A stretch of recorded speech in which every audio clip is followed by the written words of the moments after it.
भाजपा के ही नेता कुछ महीने पहले से गिरफ्तारी और घोटाले की बात करने लगे। जांच भी हुई, गिरफ्तारी भी हो गई। अब केजरीवाल का नाम लिया जा रहा है। यह एक पैटर्न सा हो गया है। विपक्ष के सांसद जब आरोप लगाते हैं तब तो ना कवरेज होता है, ना जांच एजेंसियां ध्यान देती हैं। महुआ मोइत्रा ने ट्वीट किया है, तृणमूल सांसद ने, कि गोदी मीडिया ने 2019-20 में मेरी अदानी स्टोरी कवर नहीं की। फिर हिंडनबर्ग हो गया। आज वो भाजपा के अपने बॉसेस को खुश करने के लिए डीडीसीए में रोहन जेटली के भ्रष्टाचार को कवर भी नहीं कर रहे हैं। मगर सत्य किसी ना किसी तरीके से बाहर आ ही जाता है, यह भूलना मत। सब कुछ अदालत के दरवाजे पर ले जाया जा रहा है ताकि विपक्ष के नेता न्याय के लिए ईमानदारी से लड़ते दिखें, कानून में अपनी श्रद्धा साबित करते हुए दिखें। लेकिन वो इसके लिए मजबूर किए जा सके, कानून और सिस्टम का खुलेआम दुरुपयोग हो रहा है। अजीब हाल हो गया इस देश का। फर्जी मामलों में फंसाने में शर्म नहीं आती, लेकिन कई साल मुकदमा लड़ने और कई महीने जेल में रहकर बरी होने में लोग गर्व महसूस करने लगे हैं। यह भी याद रखिए कि चीफ जस्टिस का ही बयान है कि जज कानून के विशेषज्ञ होते हुए भी बेल देने में हिचकने लगे हैं। ग्रास रूट लेवल पर जो जज हैं उनमें एक तरह का भय है कि अगर वे किसी गंभीर मामले में जमानत दे देंगे तो उन्हें निशाना बनाया जाएगा। यही कारण है कि ऊपरी अदालतों में बेल के इतने मामले आने लगे हैं। क्या आप इसे नजरअंदाज करना चाहते हैं? आपकी जिसमें खुशी, हम बस आपसे पूछ लेते हैं। यह तो आज की ही खबर है जो अल जजीरा में छपी है। कुमार संभव, श्री गिरिजेश जलीहल की रिपोर्ट आपके पास हिंदी अखबारों और चैनलों के जरिए नहीं पहुंचेगी। इस खबर के अनुसार मोदी सरकार ने कथित रूप से पसंदीदा कंपनियों को ठेके दिलवाने के लिए सीएजी की लगातार चेतावनियों को नजरअंदाज किया है। टेंडर की ऐसी प्रक्रिया से सरकार को राजस्व का भारी नुकसान हो रहा है। इसमें बताया गया है कि बंगाल के कोयला खदान के लिए टेंडर हुए तो 5 कंपनियां आगे आईं। 3 में से 5 एक ही कंपनी समूह की थीं। इन्हीं में से एक को टेंडर भी मिल गया। इस रिपोर्ट के अनुसार इस समूह की एक कंपनी ने 2 दिन पहले एक शेल कंपनी का अधिग्रहण किया और वो टेंडर में आ गई। सरिसा टोली खदान के टेंडर में कई प्रक्रियाओं का उल्लंघन किया गया। सीएजी यानी नियंत्रक एवं महालेखा परीक्षक ने इसके साथ साथ 10 अन्य खदानों के टेंडर को लेकर सवाल उठाए हैं। सीएजी ने इलेक्ट्रॉनिक टेंडर की समीक्षा की थी और इसकी रिपोर्ट 2016 में संसद को सौंपी गई थी। नीलामी का सही मतलब यह होता है कि अलग अलग बिजनेस कंपनियां उसमें हिस्सा लें, लेकिन इस मामले में एक ही समूह की कंपनियां हिस्सा ले रही थीं। दूसरी कंपनियों को मौका नहीं मिला। लिखा है कि एक तरह से नीलामी की प्रक्रिया फेल हो गई। लेकिन क्या ऐसी रिपोर्ट को गोदी मीडिया दिखाएगा, आगे और सवाल जवाब करेगा और सरकार की एजेंसियां जांच करेंगी? इसका जवाब अब तक आप जान चुके हैं। सवाल है कि जांच करेगा कौन, आदेश कौन देगा? बार एंड बेंच ने रिपोर्ट किया है कि ईडी के निदेशक को तीसरी बार सेवा विस्तार दिया गया। मौजूदा प्रमुख नवंबर 2018 से इस पद पर हैं। इसकी वजह से उनके बाद के अफसर को तरक्की का मौका नहीं मिला होगा। उस पर नौकरशाही भी चुप है। यूपीए के समय कम से कम लोग पदों पर रहते हुए आर्टिकल लिख दिया करते थे कि बाकी को मौका नहीं मिल रहा है। खास लोग ही पद पर ऐसे बिठाए गए हैं जैसे यह कुर्सी का नया परिवारवाद हो, नया सेवा विस्तारवाद हो। वरिष्ठ वकील केवी विश्वनाथन इस मामले में मिश्रा के विस्तार के खिलाफ बहस कर रहे हैं। उन्होंने सुप्रीम कोर्ट में कहा कि सैद्धांतिक रूप से मिश्रा को सेवा विस्तार देना गैर कानूनी है। केंद्र सरकार ने कोर्ट में कहा है कि उनके विस्तार को चुनौती देने वाली याचिकाएं उन कांग्रेस नेताओं को बचाने के लिए हैं जिन पर मनी लॉन्ड्रिंग के केस हैं। लेकिन कोर्ट ने कहा कि वह याचिकाकर्ता को लेकर चिंतित नहीं है कि उनके खिलाफ जांच हो रही है। यहां मामला दूसरा है। केंद्र सरकार कहती है कि ईडी और सीबीआई चीफ को 2 बार से ज्यादा विस्तार देने पर कोई रोक नहीं है। चिदंबरम ने पूछा कि यही नहीं, शैक्षणिक संस्थाओं में अध्यक्षों के कई पोस्ट खाली पड़े हैं। क्या इस देश में अब योग्य अफसर नहीं है? यह सवाल यहां भी लागू होता है। कई जगहों पर यह खबर छपी है कि केंद्र सरकार द्वारा एलआईसी के चेयरमैन एमआर कुमार के कार्यकाल को 6 महीने और बढ़ाने पर विचार किया जा रहा है। कुमार को पहले ही 2 बार सेवा विस्तार दिया जा चुका है। 2019 में वे LIC के अध्यक्ष बनाए गए। इसके बाद मार्च 2022 तक उन्हें पहला सेवा विस्तार मिला, दूसरा मार्च 2023 तक का मिला है। अब तीसरे की खबर आ रही है। यह सेवा विस्तार योग्यता का इनाम है या अनदेखा करने की कृपा है? इन सब पर सवाल करने के पर्याप्त कारण तो है ही।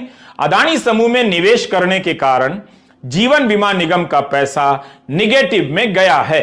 आज जिस तरह से गैर भाजपा दलों के नेताओं और सरकारों को निशाना बनाया जा रहा है, उसमें इस्तेमाल साधनों की पवित्रता साफ नजर आ रही है। कांग्रेस नेता मल्लिकार्जुन खड़गे ने कहा कि पिछले 9 साल में ईडी ने जितने भी छापे मारे हैं, उनमें से 95% विपक्षी नेताओं के यहां डाले, ज्यादातर कांग्रेस के खिलाफ। यूपीए के समय ईडी ने 112 छापे मारे, लेकिन मोदी सरकार के 8 वर्षों में ईडी के छापों की संख्या 3010 हो गई। मैं आपको पार्टीवार कुछ जानकारी देना चाहता हूं। 2014 से अगर अपन शुरू करें, कांग्रेस पे 24 बार, अलग अलग नेताओं पर कांग्रेस में 24 बार रेड हुई ईडी की। वहीं टीएमसी पर 19 बार हुई, एनसीपी पर 11 बार हुई, शिवसेना पर 8 बार हुई, DMK 6, RJD 5, BSP 5, BSP 5, TDP 5, INLD 3, वाईएसआईआरपी 3, CPM 2, NC 2, PDP 2, AIADMK 1, MNS 1, SBSP 1। Modi सरकार के मंत्री अनुराग ठाकुर ने फिर वही बात दोहरा दी कि अगर आपने गलत नहीं किया है तो डर किस बात का। इस आधार पर तो सारी आबादी को जेल भेज देना चाहिए कि अगर आपने गलत नहीं किया है तो जेल से डर कैसा। अनुराग ठाकुर को बताना चाहिए कि ईडी कर्नाटक में बीजेपी के नेताओं के यहां क्यों नहीं जांच करने गई। वहां कौन डरता है? बीजेपी के नेता ईडी से डरते हैं या ईडी बीजेपी से डरती है? अनुराग ठाकुर ने पूछा है कि आपको डर सता रहा है, क्या ऐसा किया है, क्या किया है? अगर कुछ नहीं किया तो डरना क्यों? अगर किया है तो फिर आप सबको कहने से भी कुछ नहीं होगा। यही बात अदानी पर क्यों नहीं लागू होती? कर्नाटक कॉन्ट्रैक्टर संघ ने बाकायदा चिट्ठी लिखकर आरोप लगाया। यह पत्र किसी और को नहीं, प्रधानमंत्री को लिखा गया था। ऐसा नहीं है कि आम आदमी पार्टी के नेताओं पर आरोप हमेशा गलत ही लगे हैं। कई बार तो खुद आम आदमी पार्टी ने ही लगाए और कार्रवाई भी की। पंजाब में स्वास्थ्य मंत्री विजय सिंगला को भ्रष्टाचार के मामले में आम आदमी पार्टी की सरकार ने ही गिरफ्तार किया। पिछले हफ्ते बठिंडा ग्रामीण के विधायक अमित रतन कोटफट्टा को भ्रष्टाचार के मामले में गिरफ्तार किया गया। यहां मामला केंद्र की एजेंसियों के दुरुपयोग और चुप्पी का है। 9 महीने से सत्येंद्र जैन जेल में हैं। अमानतुल्लाह खां भी बेल पर बाहर हैं। उन पर दिल्ली वक्फ बोर्ड में भर्तियों में धांधली कराने का आरोप है।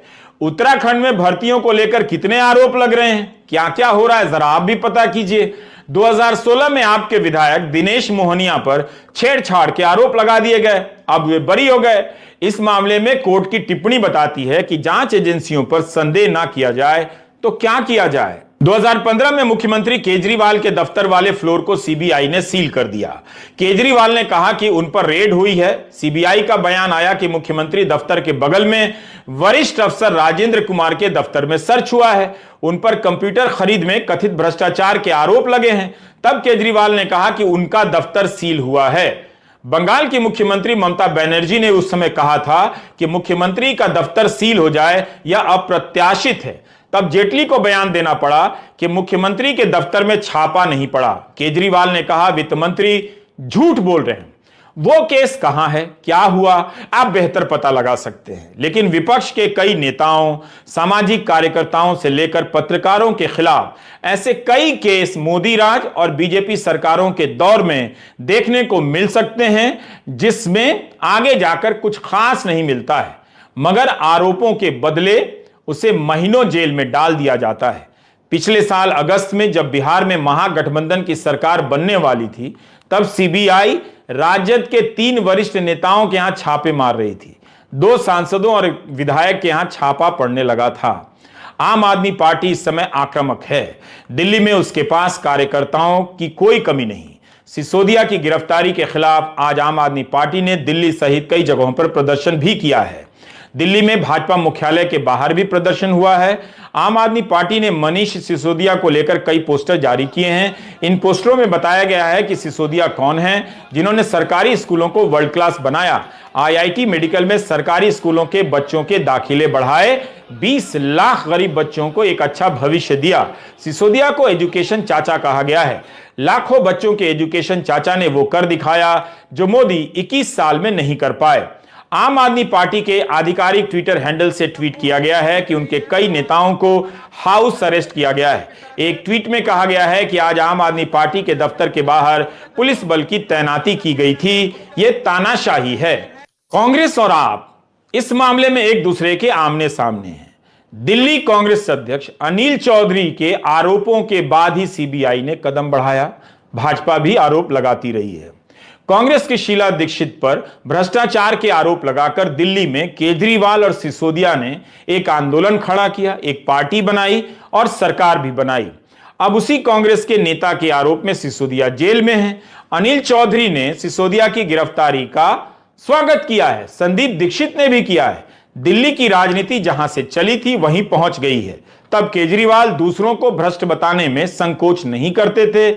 आज उनकी पार्टी के नेताओं पर भ्रष्टाचार के आरोप हैं। आरोप लगाने में बीजेपी भी संकोच नहीं करती और गिरफ्तार करने में भी नहीं। कांग्रेस ने भले आम आदमी पार्टी से दूरी बनाई है, लेकिन उसके सहयोग से चलने वाली झारखंड सरकार के मुख्यमंत्री हेमंत सोरेन ने गिरफ्तारी की निंदा की है। आप भी इस वक्त में कांग्रेस से अलग दिखना चाहती है। वो इंदिरा गांधी के आपातकाल से मोदी सरकार के आपातकाल की तुलना कर रही है। यह भी कह रही है कि मोदी सरकार राहुल गांधी से नहीं डरती है, केवल केजरीवाल से डरती है, केजरीवाल और आपके कार्यकर्ताओं से डरती है। हालांकि राजद ने भी गिरफ्तारी की निंदा की है, लेकिन कुछ समय पहले राजद के नेता मनोज झा का एक बयान यहां लाया जाना चाहिए। अगस्त 2022 में जब सीबीआई ने मनीष सिसोदिया के घर पर रेड की थी, तब मनोज झा ने एएनआई को बयान दिया कि सीबीआई, ईडी, आईटी जैसी संस्थाओं ने अपना चरित्र खो दिया है।